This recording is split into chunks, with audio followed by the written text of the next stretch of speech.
Hi friends, ఎలా ఉన్నారు? సముద్రం మధ్యలో ఒక ఓడలో ఇద్దరు వ్యక్తులు ప్రయాణిస్తున్నారు.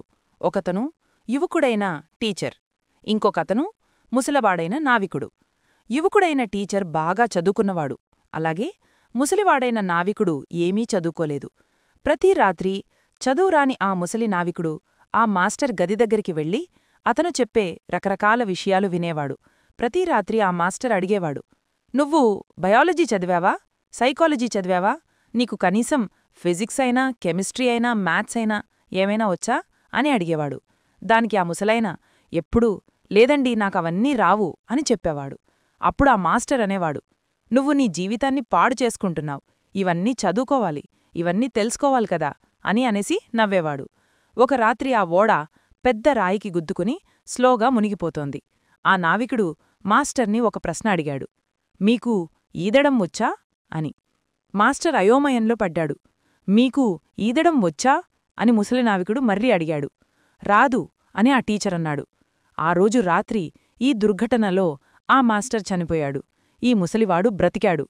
ఈ స్టోరీ చెప్పడానికి మెయిన్ కారణం, మనకు అన్నీ తెలియాల్సిన పనిలేదు, కాని మనకు తెలిసింది మనకు ఉపయోగపడాలి. బుద్ధుడి మాటల్లో చెప్పాలంటే, మీరు ఎన్ని పుస్తకాలైనా బట్టిపట్టండి, వాటిల్లో చెప్పినట్లు మీరు గనక చెయ్యకపోతే మీరు చదివిందంతా ఆ పుస్తకంలోంచి బట్టి పట్టిందంతా వేస్ట్. ఇది ఎలా ఉందంటే, మన ఎదుగుదల మనం చూసుకోకుండా వేరేవాడి ఎదుగుదల చూసి ఆశ్చర్యపడినట్టు. అంటే మనం బాధల్లో ఉన్నాం, మన లైఫ్లో మనం ఏడుస్తున్నాం, కాని అవతలెవడో హ్యాపీగా ఉన్నాడనుకోండి, వాడు ఎలా హ్యాపీగా ఉన్నాడు అని ఆలోచిస్తాం. నీ ఆనందాన్ని వదిలేసి వేరేవాళ్ల ఆనందం ఎలా ఉండాలి అనే ఆలోచనలో మనం పడతాం. అందుకే బుద్ధుడంటారు, ముందు నీ బాధల నుంచి నువ్వు బయటపడు, నీ బాధల నుంచి నువ్వు బయటపడితే ప్రపంచమే మారిపోతుంది అని చెప్తున్నారు. ఎలా అంటారా? సమాజంలో ఉన్న ప్రాబ్లమ్స్ ఒక్కొక్క వ్యక్తి నుంచి మొదలవుతాయి. అందుకే నిన్ను నువ్వు బాధల నుంచి విడిపించుకోవాలి. దీనివల్ల ఈ ప్రపంచానిక్కూడా ప్రయోజనముంటుంది. నీకు చింతలతో నిండిన మనస్సు ఉంటే నువ్వు చుట్టూ ఉన్న వాళ్లపై చెడు ప్రభావం చూపిస్తావు. నీ మనస్సులో ముందు శాంతి ఉందంటే నీకు నువ్వు హాయిగా ఉంటావు అండ్ ఇతరులపై కూడా ఆ మంచి ప్రభావం చూపిస్తావు. అందుకే ముందు మార్పు నీలో మొదలవ్వాలి, ఆ తర్వాత ప్రపంచం మారుతుంది. Story number 2. 4 జంతువుల కథ. అనగనగా ఒక అడవిలో 4 జంతువులు నివసించేవి. ఒక ఏనుగు, ఒక నక్క, ఒక కోతి మరియు ఒక పులి. ఈ 4 జంతువులు ఒకే చెట్టు కింద నివసిస్తూ కలిసి తిరిగేవి.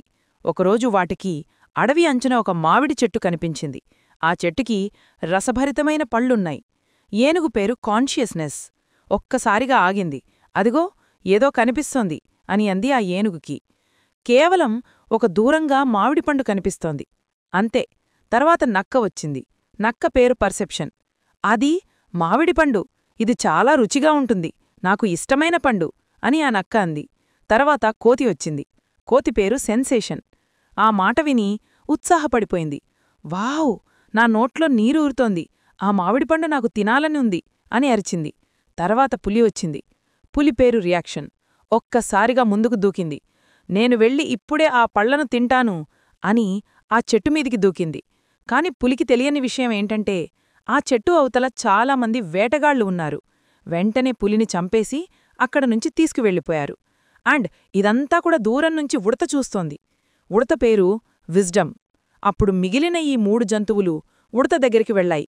"మేము ఇక్కడ ఏం తప్పు చేశాము" అని అడిగింది.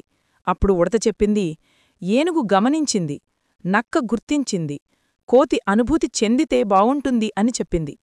పులి అనుభూతి చెందాలని ఆలోచించకుండా దూకేసింది. "మీ అందరికీ కావాల్సింది విజ్డమ్. ఆ విజ్డమ్ గనక ఉంటే పులి ఇలా ప్రమాదంలో చిక్కుకునేది కాదు" అని చెప్పింది. ఈ కథ నుండి మనం నేర్చుకోవాల్సిందేంటంటే, మన మనస్సు చాలా ప్రాసెస్తో పనిచేస్తుంది. బుద్ధుడు చెప్పినట్లు కాన్షియస్నెస్ అంటే గమనించడం, పర్సెప్షన్ అంటే గుర్తించడం, సెన్సేషన్ అంటే అనుభూతి చెందడం, మరియు రియాక్షన్ అంటే స్పందించడం. ఈ 4 ప్రాసెస్ మన అనుభవాల్ని నిర్ణయిస్తాయి. కానీ వీటి మధ్య ఉండే గ్యాప్లోనే మనం విజ్డమ్ని వాడాలి. మీ అందరికీ కాన్షియస్నెస్లో జడ్జ్మెంట్ అనేది లేకుండా చూడటం తెలుసు. పర్సెప్షన్లో ఇది ఇలా ఉంటుంది, అది అలా ఉంటుంది అని పర్సెప్షన్తో చూడటం తెలుసు. సెన్సేషన్, ఇది ఉంటే బావుంటుంది, ఇది చేస్తే బావుంటుంది అని ఇది సెన్సేషన్లో మీకు తెలుస్తుంది. కాని వీటన్నిటి మధ్య ఆలోచన లేకుండా మనకు అనిపించింది చేశామనుకోండి, ఈ రియాక్షన్ నెగటివ్గా వస్తుంది. సో ఈ ప్రాసెస్లో మనం విజ్డమ్ని ఉపయోగించాలి. ఈ గ్యాప్లో మనం ఆలోచించడం నేర్చుకోవాలి. అప్పుడే మనం చేసే పనుల్లో మంచి రియాక్షన్ వస్తుంది. Story number 3. బుద్ధుడు నమ్మిన విషయం ఏంటంటే, మన అందరి బాధకి ముఖ్య కారణం అటాచ్మెంట్. అటాచ్మెంట్ ఎంత ఎక్కువుంటే అంత భయంకరంగా మనం బాధపడతాం. అండ్ ఈ విషయాన్ని ఒక మంచి స్టోరీతో తెలుసుకుందాం. బుద్ధుడితో పాటు చాలామంది బౌద్ధ భిక్షువులు ఒకచోట నివసించేవారు. బుద్ధుడి నుంచి అన్ని పాఠాలు అక్కడికి వచ్చిన నేర్చుకుంటా ఉండేవారు. ఆ కాలంలో ఒక మాంక్ చనిపోతే అతనితో పాటు అతను ధరించిన వస్త్రాన్ని కూడా అంత్యక్రియలు చేసేసేవారు. అయితే ఆశ్రమంలో ఒక మాంక్ చనిపోయాడు. అప్పుడు మాత్రం బుద్ధుడేమన్నాడంటే, అతనికి ఇప్పుడప్పుడే అంత్యక్రియలు చెయ్యకండి, అతన్ని అలా వదిలేయండి అని అన్నారు. ఆ ఆశ్రమంలో ఉన్న ఎవ్వరికీ ఏమీ అర్థంగాలేదు. అలా ఒక వారం రోజుల తర్వాత బుద్ధుడు ఆ శరీరానికి ఇప్పుడు అంత్యక్రియలు చేయమని చెప్పాడు. ఆ ఆశ్రమంలో ఉన్నవారు ఈ పనిని ఇంత ఆలస్యం చేస్తున్నారు అని చెప్పేసి బుద్ధుడిని అడగగా బుద్ధుడేమని చెప్పాడంటే, ఈ సాధువుకి తన వస్త్రమంటే చాలా ఇష్టం. చనిపోయేప్పుడు కూడా ఆ వస్త్రం వంక ప్రేమగా చూశాడు. అంటే ఇతను పూర్తిగా ఎన్లైటన్మెంట్ అంటే జ్ఞానోలయం చెందలేదు. తాను చనిపోయాక ఒక ఈగలా పుట్టాడు. ఆ వస్త్రాన్ని అంటుకుని కూర్చున్నాడు. దానికి అంటుకుని 24 గంటలు ఉన్నాక ఆ ఈగ చనిపోయింది. తనకి ఇప్పుడు ఆ వస్త్రం మీద ప్రేమ మమకారం పోయింది. అందుకే కొన్ని రోజులు నేను ఆగమన్నాను అని బుద్ధుడు చెప్తున్నాడు. ఈ కథ ద్వారా మనం తెలుసుకోవాల్సింది ఒక బుద్ధిస్ట్ లెసనుంది. మన జీవితంలో చాలా వరకు కష్టాలకి మెయిన్ కారణం అటాచ్మెంట్, అనుబంధం పెంచుకుంటాం. ఈ అటాచ్మెంట్లో 3 రకాలుంటాయి. మొదటిది ఈగో, మనకున్న ఇమేజ్. దీనితోనే బాగా అటాచ్డ్గా ఉంటాం. నేను నేను నేను అనే ఆలోచన. బేసిక్గా మీ నమ్మకం మాత్రమే కరెక్ట్ అని అనుకునే స్వభావం. రెండో రకమైన అటాచ్మెంట్ మెటీరియలిస్టిక్ అటాచ్మెంట్. మనది అనుకునే వస్తువు మన వస్తువులకే అటాచ్ అయిపోతాం. ఎందుకంటే అవి మనతో అసోసియేట్ అయ్యున్నాయి కాబట్టి. అవి మన గురించి మనకున్న ఇమేజ్ని సపోర్ట్ చేస్తున్నాయి కాబట్టి. ఐఫోన్ ఉంటే ఒక ఇమేజ్, కారుంటే ఇంకొక ఇమేజ్, బైక్ ఉంటే ఇంకొక ఇమేజ్. ఇలా వస్తువు మీద మన అనుబంధాన్ని మనం పెంచుకుంటున్నాం. చివరిగా మన వ్యూస్ మరియు మన బిలీఫ్స్పై అటాచ్మెంట్ ఉంటుంది. ఆ నమ్మకాలు ఏవైనా సరే మనం వాటిని పట్టుకుని ఉంటాం. ఎందుకంటే అవి కూడా మన గురించి మనకున్న ఐడియాస్ని సపోర్ట్ చేస్తాయి. సో ఇక్కడ మీరు అటాచ్ అయిన మీ ఈగోని ఎవరైనా హర్ట్ చేసినా, మీ మెటీరియలిస్టిక్ వస్తువు ఏమైనా పోయినా, పాడైపోయినా, మీ నమ్మకాన్ని ఎవరైనా వ్యతిరేకించినా మీరు బాధపడతారు. ఇప్పుడు మీరు అనుకోవచ్చు, ఈ అటాచ్మెంట్ ఫామ్ చేసుకోవడంలో సమస్య ఏముంది? మన ఐడెంటిటీ మనకు కావాలి కదా, మన ఫ్రెండ్స్, మన ఫ్యామిలీ, వీళ్ళందరి మీద మనకి అటాచ్మెంట్ ఉంటుంది కదా, ఇదంతా న్యాచురల్ కదా, వస్తువుల మీద అటాచ్మెంట్ ఉండటం న్యాచురల్ కదా అని మీరనుకోవచ్చు. నిజమే. కాని మన జీవితంలో బాధ ఎందుకు తగ్గడం లేదు? ఎందుకు ఒక వస్తువు పోతే ఏడుస్తున్నాం? ఎందుకు మన ఆలోచనని ఎవరైనా తప్పుపడితే బాధపడుతున్నాం? బుద్ధుడు చెప్పినట్టు మనం ఒక అశాశ్వత స్థితిలో ఉంటాం. అంటే మారుతూ ఉంటాం. పుట్టిన దగ్గరనుంచి చనిపోయేంతవరకు మారుతూనా ఉంటాం. మనం పెరిగే కొద్దీ స్లోగా ఒకదాని తరువాత ఒకటి కోల్పోతూ ఉంటాం. అంటే మనం మారుతూ ఉంటాం.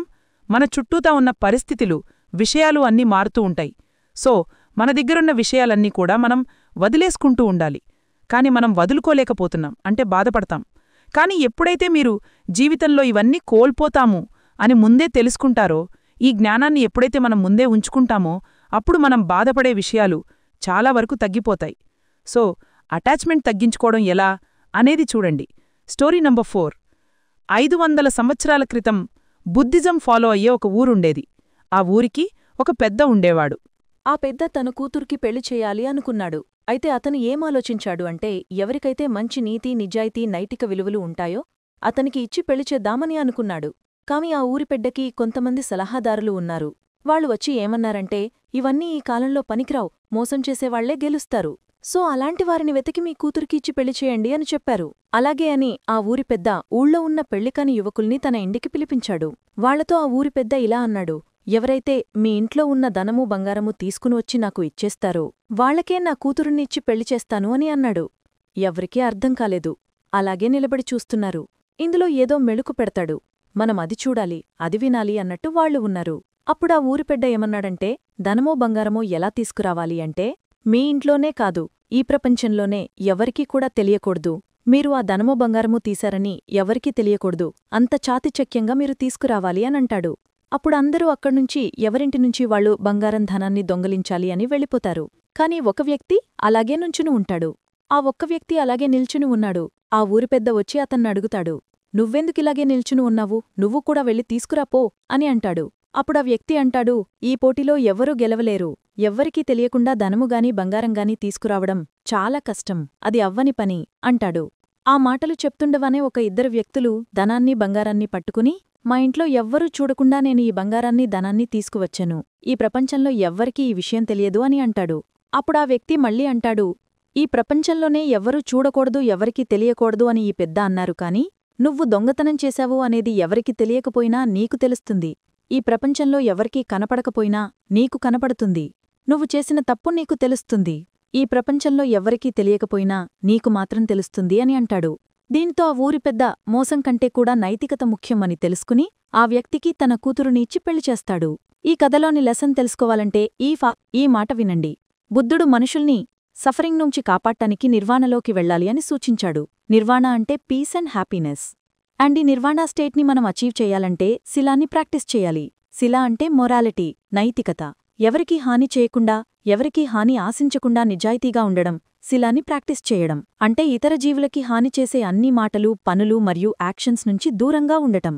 శిలాని ప్రాక్టీస్ చేయాలంటే మొదట నువ్వు రైట్ స్పీచ్ని ప్రాక్టీస్ చేయాలి. అంటే అబద్ధాలు, పనికిమాలిన గాసిప్లు, ఒకరినొకరు వ్యతిరేకంగా పెట్టడం, వెనకనుంచి గోతులు తవ్వడం, హార్ష్గా మాట్లాడ్డం ఇలాంటివన్నీ మానుకోవాలి. రైట్ స్పీచ్ అంటే gentle, kind and heart warming, నిజంగా మాట్లాడాలి.